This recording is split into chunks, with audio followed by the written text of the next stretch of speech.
Hey everybody, welcome to Always Bored, Never Boring. Today we're going to be taking a quick look at Warhammer Underworlds Shadespire, the Farstriders expansion. This is actually the 6th expansion for Warhammer Underworlds Shadespire, which means this is the 8th warband, because there were 2 warbands in the base game and then there were 6 expansions, each with an additional warband. This warband is another team of Stormcast, but this time they are armed with well, they're bolt guns, aren't they? They're Space Marine bolt guns, dressed up to look a little bit like crossbows. So this actually completes the first cycle of Warhammer Underworlds Shadespire, but Games Workshop have already announced a second wave of warbands, and it looks like there's probably going to be another 10 warbands in that set. We're not entirely sure at the moment. There's not a lot of information at the moment, but that's what it looks like. So although this completes that first cycle, we are far from finished with what this game has to offer. But anyway, let's take a look at the miniatures. I'll talk quickly about putting them together, and then we will have a quick blitz through the cards. I haven't looked at them yet. This is sort of straight from the box. All I've done is remove the cellophane wrapper, and we're just going to go from there. Sorry, I've just removed the cellophane wrapper and sorted them into their respective card types, but I've not had a chance to read them and study them and see what's good and what's not. So let's do that together, shall we? First of all, by the way, these are called the Farstriders, and I've just noticed that the leader of the team is called Sanson Farstrider, so he's obviously a little bit egotistical. Speak of the devil, here he is. Yeah, so this is another unit of Stormcast, so they have that typical beefy armour thing going on. These guys have cute little lion head helmets, which is nice. And this fella's got a birdie.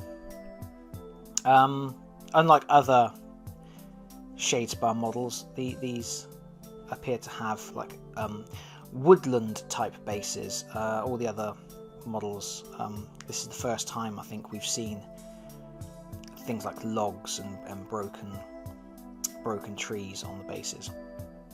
You will notice that they are blue. The Stormcast that came in the base game were also blue, so if you're not a painter, that's something to be aware of. If you have the Farstriders fighting against the base game Stormcast, you're going to have 6 miniatures on the board, and they are all going to be Stormcast, and they are all going to be blue. They're all distinct. I mean, each model is unique, but if you find Stormcast look a little bit samey and you don't paint, you may find that a little bit tricky to deal with. Nice miniatures though. That bird is really very cool. As with all the other Shadespire stuff, it's push fit. These I've quickly pushed them together with no glue, so just to show you sort of how they would look straight out of the box. I will probably go back and tidy them up a little bit and glue them later on. Although when it comes to painting, these guys are way down my paint queue, because they're coloured plastic, so they tend to get relegated, because there's a lot of ugly grey plastic and pewter models in my drawer, which they get pushed up the queue because they don't look as nice as coloured plastic. But this one went together really nicely anyway. If I can get that to come out on camera, there's a visible join on the shoulder plate, but that seems to be quite standard with these push fit models. Other than that, the way the model goes together, it was pretty much just push front and back on with the head section. All the joints are pretty much hidden, and it's a very nice looking model. That's definitely a bolter. They actually call them, looking at the card, they call them Bolt Storm pistols, so they're not even that far off in terms of the name either. Let's take a look at Sanson Farstrider's card before we look at the next miniature. So, yeah, Bolt Storm pistol, range 3 attack. All of these models have a ranged attack. They've all got a Bolt Storm pistol. So range 3, hitting on swords, 1 damage. So not doing a lot of damage, but range 3 attacks. That's the first time we've seen range 3 attacks apart from There were some throwing darts in one of the upgrade cards. I believe that was range 3. I think the Skaven had some shurikens or something as well, which might have been range 3. But range 3 attacks are very rare, or they have been up until now. So that's quite good. I mean, if you've got objectives that just involve putting a wound on a character, or there's a character that's only got 1 wound left, being able to pop a single wound on them from distance without getting stuck in is a good thing. Of course, it also means you don't need to charge, because charging takes up your move and your attack for the whole turn. Whereas if you just do an attack from range, you can attack multiple times within the turn. So that's quite nifty. And no slouch in close combat either. It's got a range 1 attack, hitting on hammers, 2 dice, does 2 damage, and with shields on armor as well. Movement of 4, and when he upgrades, all sorts of craziness happens. That's right. I remember seeing this preview that when he upgrades, he gets to use his Star Falcon, and suddenly he is attacking at range 4. And the Star Falcon also causes +1 damage on a critical hit. So that's a range 4 attack with the potential to do 2 damage. That is massive. Nothing else seems to improve apart from his armor goes up. He still gets his Bolt Storm pistol, which is exactly the same to hit and damage as the Star Falcon, except it's closer range and doesn't have the critical hit. So I'm not sure why you would ever use the Bolt Storm pistol. You've got a Star Falcon which does exactly the same, only better. That's odd. That's an odd choice. But yeah, it's interesting that normally in a game when characters have ranged attacks, that's offset by being a little bit squishy, not being very good in close combat. But here we've got a character that can put out some damage at range, but can also get stuck in close combat. Okay, he's significantly weaker in close combat than some of the other leaders. I mean, the Orc leader is going to be putting out considerably more damage, but he's also getting 2 shields in defense. So put him on guard as well. He's going to be quite a rock. So that's a little bit unusual for characters with range. This is Elias Swiftblade. You gotta love these names. He's in a pretty cool dynamic shooting pose. Sally forth. He went together probably better than the leader. The join is pretty much as good as it gets, really, on that shoulder. I think that's as good as it gets. And the way it's cut on the other side, it goes around the detailing, and it's pretty well hidden there as well. And the other joins aren't visible. There's another tree stump. So yeah, that's a good one. It's a nice model. And here's his card. Another range 3 attack. That's actually the same kind of attack as the leader gets. And he's got a Storm Saber as well, which is 3 swords, 2 damage. He's not as fast as Sanson, but what have we got when he upgrades? Oh, by the way, I never mentioned on Sanson, the other interesting thing about this warband. They upgrade if they end an action phase in enemy territory. So again, they're predominantly range-based combatants, so you would imagine they would want to be staying back out of the way. Yet they're actually inspired by getting stuck in, by advancing forward. That's sort of reflecting the fact that they're like a team of scouts, so advancing forwards into enemy territory and scoping out the scene, that's what they're all about. But it does seem strangely at odds with the fact that they are a long-range team. Interesting. When he upgrades, he gets extra defense and he gains cleave on his saber. So that makes him, pretty solid. And our third character is Almoric Eagle-Eye, who doesn't have an eagle or a falcon. This one is the worst one in going together for being push fit. The reason being, he's got this really cool cape which comes out here, but it's only pegged at the shoulders. So you can see his arm is wibbly. If I can try and show you that. So his arm wibbles, there's movement in the arm, and also, because there's two pegs up here, but nothing down here, I'll show you, if I put a little bit of pressure on the cape at the bottom, that happens. So, yeah, it's the only model I think that does that, where you can apply pressure in the wrong place and the model actually comes to pieces. So he will need some glue and a little bit of filling and whatnot. Yeah, just to sturdy up that arm. The arm is attached to the head, by the way, so you can actually make him go, no, no, no, no, no, no, no. No, no, no, no, no, no, no, no, no, I don't like it here. I want to go home. And yeah, if you do that too much as well, that also makes the join pop apart. So it's not a model that goes together very well in terms of just being push fit. But really cool, probably my favourite sculpt in the set.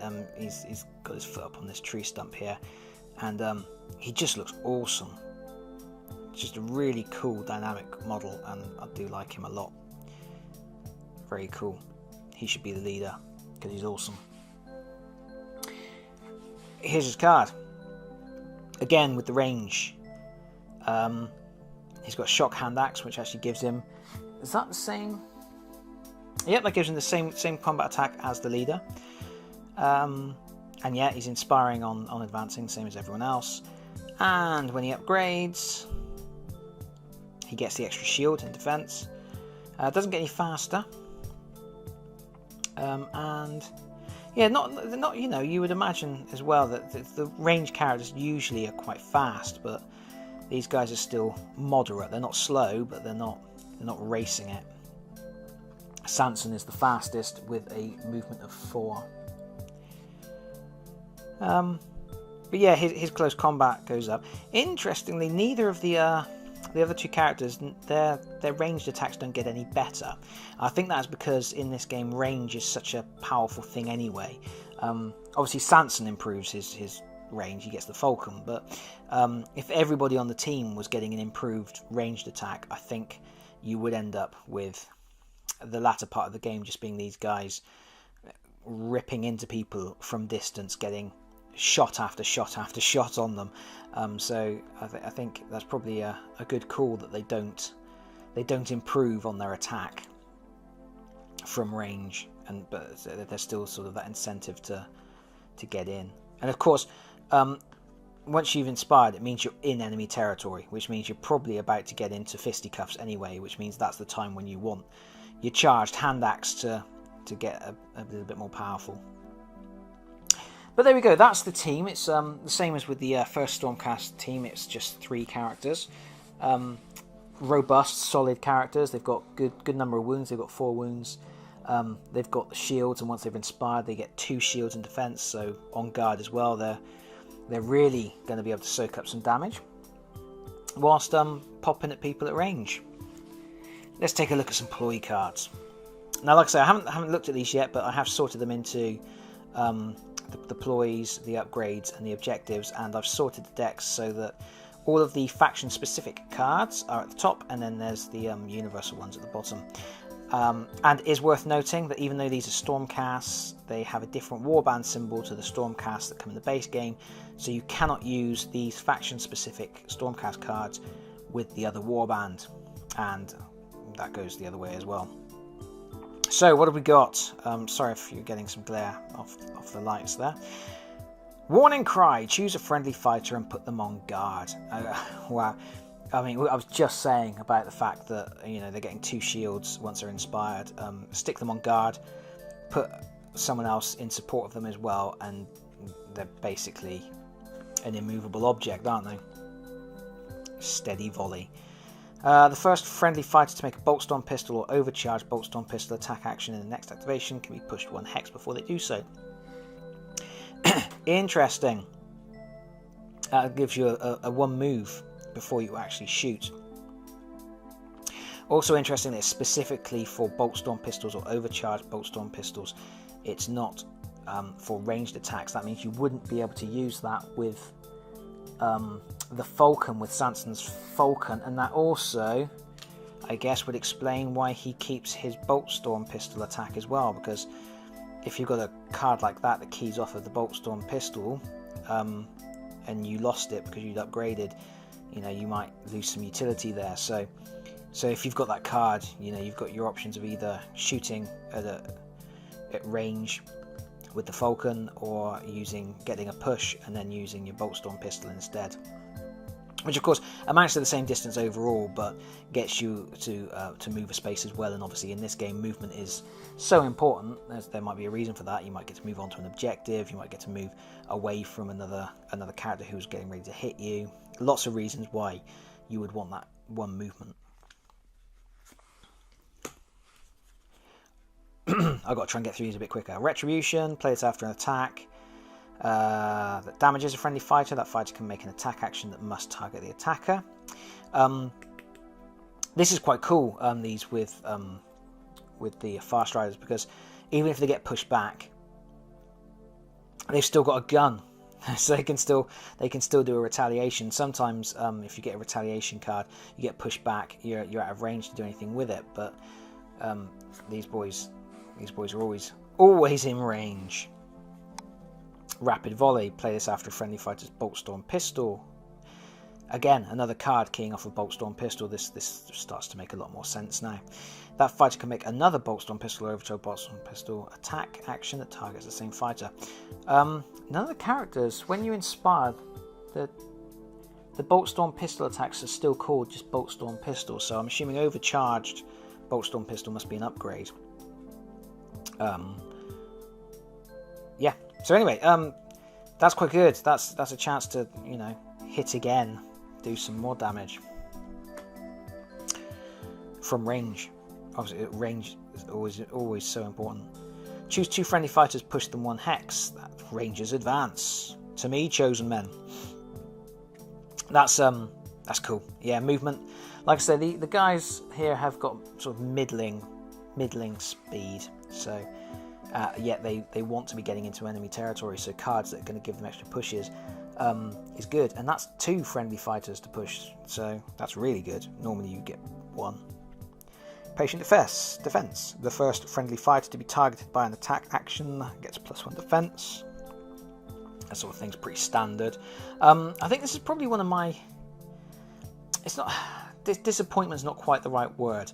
But what I found is that a lot of the faction-specific cards across the different warbands are very similar. I mean, there's a lot of them that will say push an enemy fighter that's adjacent to you, push one of your friendly fighters. If you take an attack, receive an attack, give an attack in return. Yet they're faction-specific cards. I don't know. That sort of, it almost feels like a waste of cards, a redundancy in cards. It might have been better to have actually had smaller decks of faction-specific cards that really did offer very unique actions, and then have all those extra pushes and shoves and things that everyone gets as universal cards anyway. Because it just feels like a lot of the time you're getting a card you've already seen, just with a different faction symbol on it. Which, okay, like I say, I mean, you kind of, they're things that you want all those factions to have access to, but you might as well just make it universal in that case. And you probably could have reduced the card pool considerably. It's not a complaint as such. It's just something where I feel like there's possibly more cards floating in the system than there really needs to be, because they're doing a lot of samey things.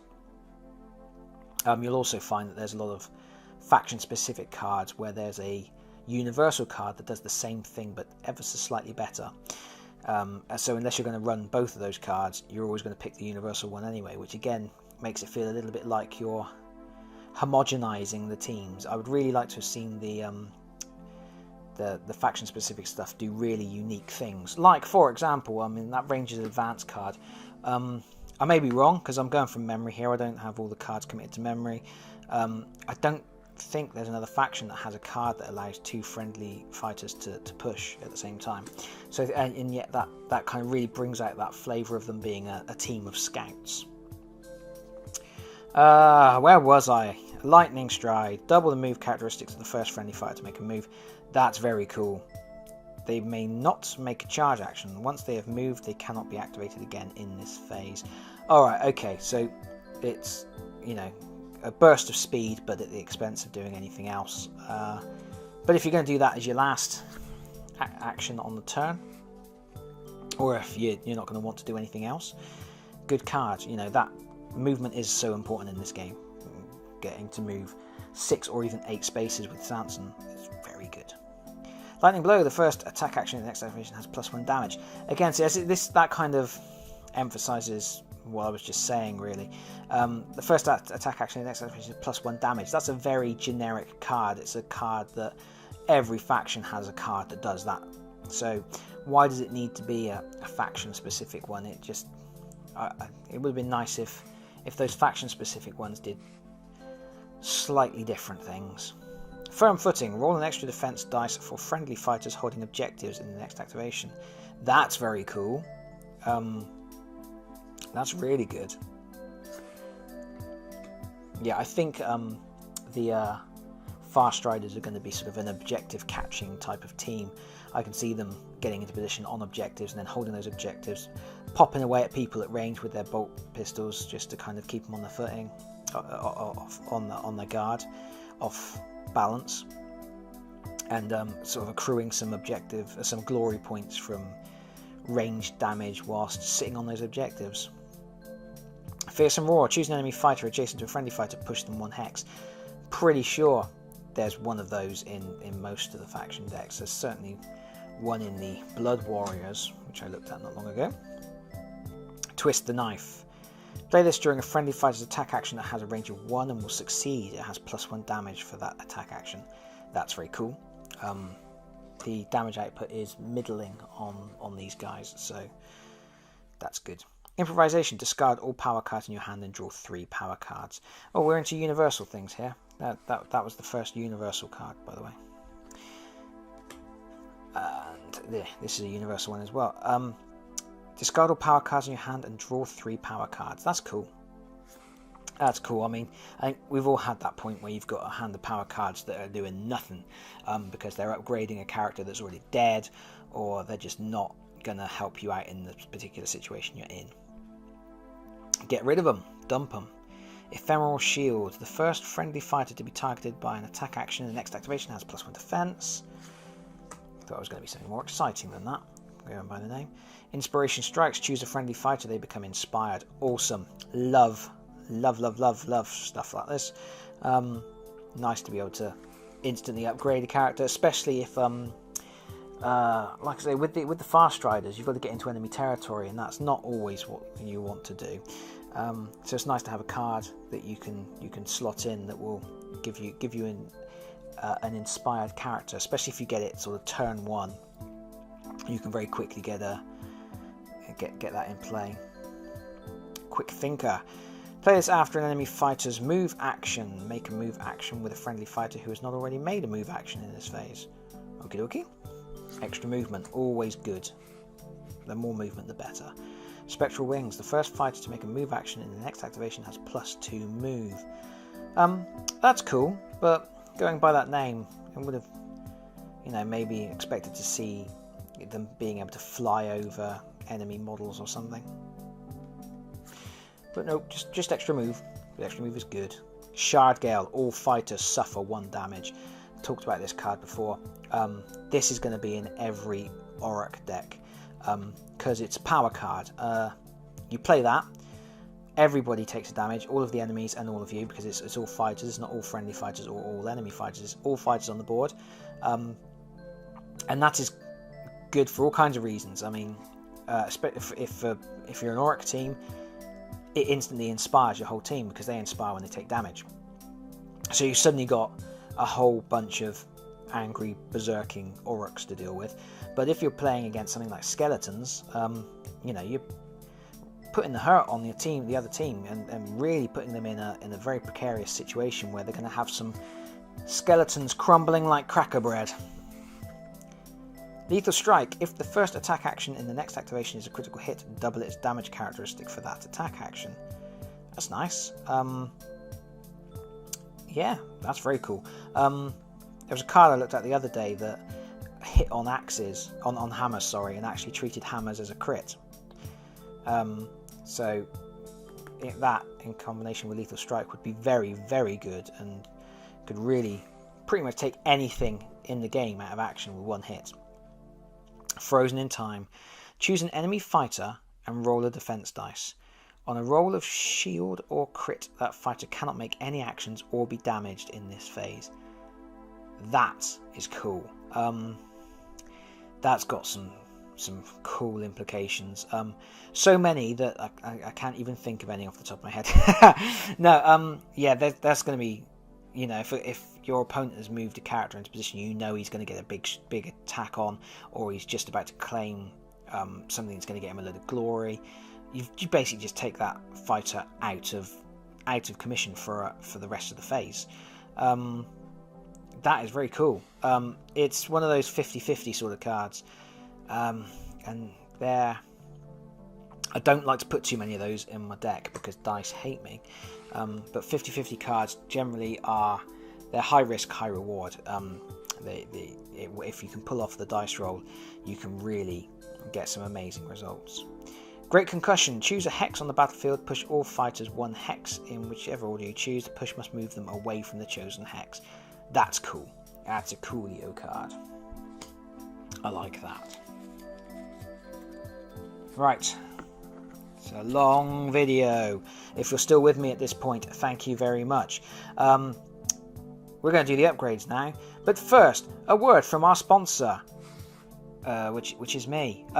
If you're enjoying this video, what's wrong with you? But if you're enjoying this video, please like and share. I'm supposed to say this in all my videos and I always forget. So yeah, please like, share, tell your friends. Don't tell your friends if you hate this video. Tell your friends if you like this video.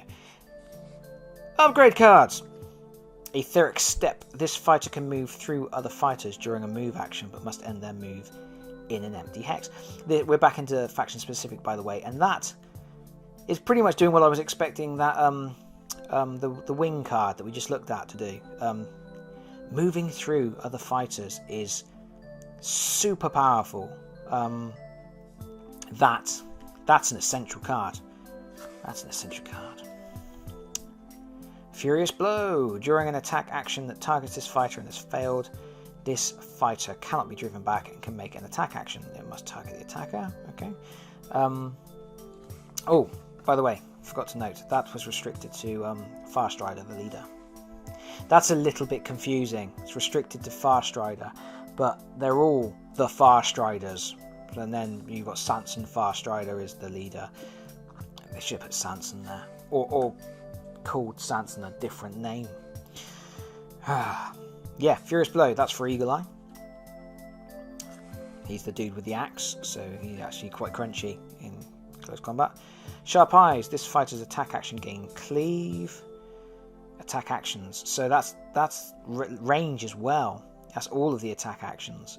So range and close combat gain cleave. That is cool. And that is Eagle Eye again. Did Eagle Eye get cleave anyway on his close combat? No, we didn't. I just had a look. Covering Fire. This fighter can support an adjacent friendly fighter targeted by an attack action, even if this fighter is not adjacent to the attacker. Oh, cool. Yeah, use your guns. Lay down some suppressing fire. Lone Warrior. Rolls of support made for this fighter when they are targeted by an attack action also count as successes when they are adjacent to no friendly fighters. Cool. That's that sort of thing is really good in warbands with low body count, like the Stormcast, because quite often you're not going to have those supports. Swift Stride +2 move. That's good. We like extra movement. But, yeah. Flashing Hand Axe. This is Farstrider, this is the leader. Hits on hammers, does 3 damage, gains cleave. How is that better than his base attack? Right, let's have a little look. Yeah, his base attack is doing 2 damage, so it goes up to 3 damage and gains cleave. And yeah, when inspired, it doesn't improve. So yeah, that's a significant boost to his close combat prowess. Spinning strike targets all adjacent enemy fighters. Roll for each. Doesn't do a lot of damage, but you know that's a good way to sweep through a few different models. Well-timed lunge. Swift blade again, and has cleave and 3 damage. Hey, there's the overcharged bolt storm pistol. Range 3, hits on hammers, still only does 1 damage, but has cleave. So that is, yeah, that's really overcharged because it doesn't gain any range, but swords become hammers, and it gains cleave as well. So that is really, really quite good. And there's a couple of cards that allow you to, you know, do stuff when you use your overcharged bolt storm pistol. So that's a definite card to take along. I wouldn't give it to Sanson because I think he would normally end up using his Falcon. But either of the other guys can really make use of that. Regeneration. At the beginning of each action phase, remove up to 1 wound token from this fighter. At the beginning of each action phase. This is one of those cards that, to begin with, that sounds like incredible. It sounds amazing, and it is. It's a good card, but it's one of those cards where you have to think about the fact that this game is quite tightly constructed, and you don't have as many action phases as you would think for. If you don't put that on in the first round, you're not getting a lot of utility out of it. So, but yeah, cool card. Sorry, I hope that made sense what I just said then.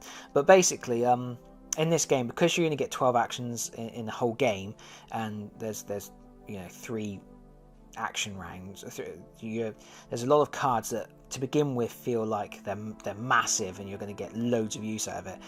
Cards that boost your charging and things like that.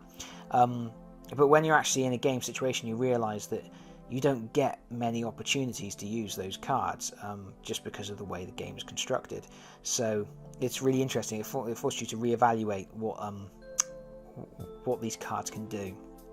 A destiny to meet. If this fighter is not out of action at the end of the 3rd action phase, gain 1 additional glory point.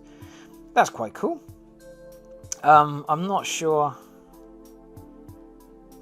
Is it worth taking up a slot, an upgrade slot, just for 1 glory at the end of the game if he's still alive? I don't know. I mean, 1 glory could be the difference between winning or not, but I think there's got to be better things to put upgrades on. Things that, you put something that makes him a better attacker, then he could net maybe a couple of glory points. I don't know. Concealed weapon. On a critical hit, this fighter's attack actions with a range of 1 have +2 damage. Cool. Zealous defender. This fighter is considered to have an additional supporting fighter while they're holding an objective. Yep, cool. Good stuff for the... maybe the Fire Slayers could make some good use of that card. Incredible strength. +1 damage to all attack actions with a range of 1 or 2. Yeah, nice. Opportunist. After a failed attack action that targets this fighter, you can push them 1 hex. Extra movement and whatnot is always good. Superior agility. During an attack action that could drive this fighter back, whether or not your opponent chooses to, you can instead push them 1 hex. Oh, cool. Yeah, okay, so rather than being pushed back, you effectively move to another hex of your choice. Adjacent hex of your choice. The Hallowed Key. There's always a key. If this fighter is holding objective 1 in the 3rd end phase, score 2 glory points. I'm not sure about these. I don't use these in any of my builds. I don't know. I always feel that there is more. There are better options for upgrades. Relic. There's one of these in each expansion, 6 in total. you put all of them in your deck. It takes up 6 slots and it becomes your the defining characteristic of your upgrade deck, and sort of the objective around which you operate. Because if you can get all 6 of these relics on a single character, that character gains an action to gain 4 glory points. And so if you can take that action once or twice in a game, you're going to really quickly rack up glory points, and your opponent isn't going to be able to do out about it, apart from try and kill the dude who's wearing all the relics. But the dude wearing all the relics gets a load of other bonuses. He gets to because these are cumulative abilities, so he can re-roll attack dice, he can draw power cards, and he can re-roll defense dice, and he becomes awesome. Speaking of awesome, shade glass weapons. Shade glass weapons are cool. It's a range 2 weapon, hits on hammers, does 2 damage. On a crit, it does an additional damage, that's 3 damage from range. But after your successful attack, you lose the spear. And again, this is another one of those cards where I talk about the fact that, you know, you think to yourself, oh, it's an upgrade, it's a good attack, but it breaks after 1 use. But how many times do characters get to attack in this game? I mean, a character may not even attack once in this game. They may get to attack a couple of times. So the option to have that one powerful attack when you really need it is surprisingly good. I mean, if you charge as an action, that character isn't allowed to move or attack for the rest of that round. So, you know, if you're going to do a charge, you make it a big one. Go for it. Speaking of big ones, this video is now really, really long. Right, we're into objectives, and these are the Farstrider objectives. Score this immediately if your warband has taken 2 or more enemy fighters out of action. That's a killy one. Punishing volleys. Score this in an end phase if you made at least 3 successful bolt storm pistol or overdrive bolt storm actions in the preceding action phase. So again, see, this is one of those things where, you know, if you're just firing off some guns, you're getting get a glory point just for firing your weapons. You know, you're not even killing stuff, just tapping away at them. Score this in an end phase if all of your surviving fighters are in enemy territory. You have to have at least 2. That's kind of like a must-have objective because you're doing it anyway. I really like objective cards that you can score when you're doing what you would be doing anyway. With the Farstriders, you want to get them inspired, so you want to get into enemy territory, so you're going to be doing that anyway. You might as well pick up some easy glory while you're doing it. Eternal Supremacy. Score this in an end phase if you hold 3 or more objectives. Yeah, they're objective based. Score this in an end phase if 3 friendly fighters are adjacent to enemy fighters. See, that's weird. They're a ranged team, yet they're scoring glory for being up in the opponent's grill. Brave but cautious. Score this in an end phase if you have at least 1 surviving fighter and none of your fighters suffered any damage in the preceding action phase. Okay. Lots of low glory cards here. Behead the Beast. Score this in end phase if your warband took an enemy leader out of action. There's always one of those. Sigmar's Finest. Score this in an end phase if your surviving fighters, at least 1, are outnumbered by surviving enemy fighters at least 3 to 1. Well, fighting skeletons, you're almost there already from the start of the game. Meticulous Annihilation. Score this in an end phase if all enemy fighters have been taken out of action. Okay? That's a very Khorne type card. Unstoppable. Score this immediately if one of your fighters makes a successful attack action against an enemy fighter on guard. That's cool. That's quite fun because normally if a character's on guard, you'll quite often try and find something else to do with your turn instead, because once a model's on guard, especially if they get shields as standard, they become quite tough. So, you know, scoring extra glory for chipping away at them is quite nice. Score this in the 3rd end phase if none of your fighters are out of action. Complete victory. That's quite a good card for Stormcast because they are very robust. Skirting, it's a universal card, I should point out. But it is quite good for any Stormcast team because Stormcast Eternals are hard to kill. Skirting Danger. Score this in an end phase if all surviving friendly fighters, at least 2, are on edge hexes. That's a weird card. Why would you be on edge hexes? Score this in an end phase if you hold 3 or more objectives. Our only way out. Heroes all. Score this in an end phase if all of your surviving fighters are inspired. There's a combo right there. For your Auric team, take Shade Gale and this card. Fire off Shade Gale, automatically inspire everybody, and then in the end phase, score Heroes all. There you go. Take that one to the bank. That one's on me. Fearless. Score this in the end phase if there are at least 3 enemy fighters adjacent to the same friendly fighter. Defensive Strike. Score this immediately when your warband takes an enemy fighter standing in your territory out of action. Score this immediately. Consider attack. Score this immediately if 3 or more friendly fighters made an attack action against the same enemy fighter in this phase. I suppose if you're firing off your bolt pistols and only chipping away 1 hit point at a time, concerted attack might be a card to take for your Farstriders. Change of tactics. Score this immediately if a friendly fighter on guard makes a charge action. Can't say I've ever done that. That's kind of like an objective you score when you've made a mistake. I suppose it's quite nice to have contingencies in place. I've made a mess up for this, so score a glory. Balance of power. Score this immediately when making an attack action if both the attacker and the target have 2 supporting fighters. What are the chances of that coming into play? I don't like objectives that have very, very specific structures, a lot of which are kind of out of your control. You can get your characters in certain positions, but trying to get the opponent in certain positions and you in certain positions at the same time and have that card in hand, I think is too many.